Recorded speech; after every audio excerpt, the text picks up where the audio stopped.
好，歡迎大家嚟到木姐嘅視頻啦。咁跟住咧就為大家介紹一對做耳環嘅材料。咁我講咗啦，大細咧翡翠咧都有時候你要欣賞下佢嗰個材料啦，同埋個稀有性啦。咁面前呢一個咧係冰飄綠花嘅一個材料嚟嘅。放大俾大家睇啦，佢嗰個色咧就唔係藍色嘅，係一個綠綠地色嘅，見唔見到啊？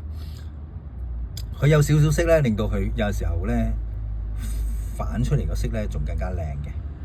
嗱，見到啦個光感個冰度都相當之好啊！咁咧有啲人問我咩叫調水咧？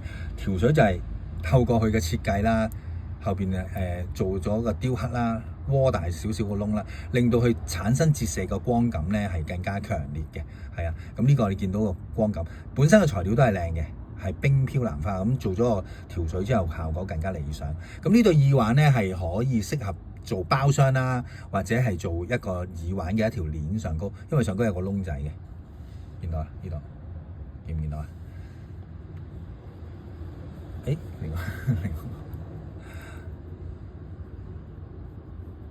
嗱，大家千祈唔好睇佢咁細個喎。而家其實做耳環咧係唔細㗎啦，呢個做耳環唔細㗎啦，同埋超靚嘅一對耳環，好光啊，係啊！如果包廂完之後有金色啊，跟住加啲鑽上去咧，個效果超級靚，係啦。咁就我俾個尺寸大家先嚇，咁一隻手係擋唔到啊，放低咗先。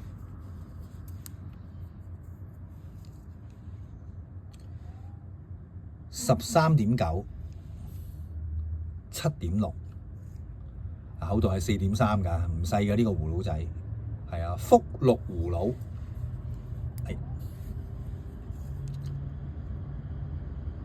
頭先嗰個大啲嘅13.4呢個。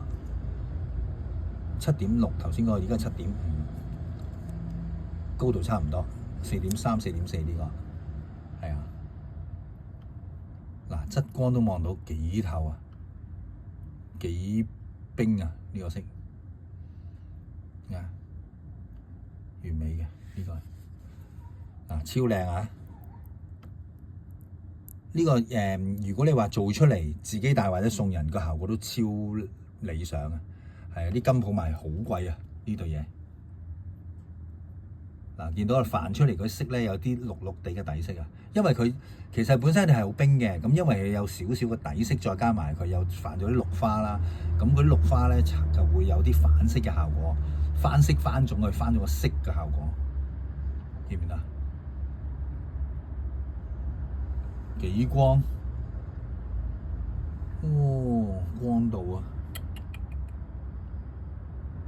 ！360度無死角啊！你睇，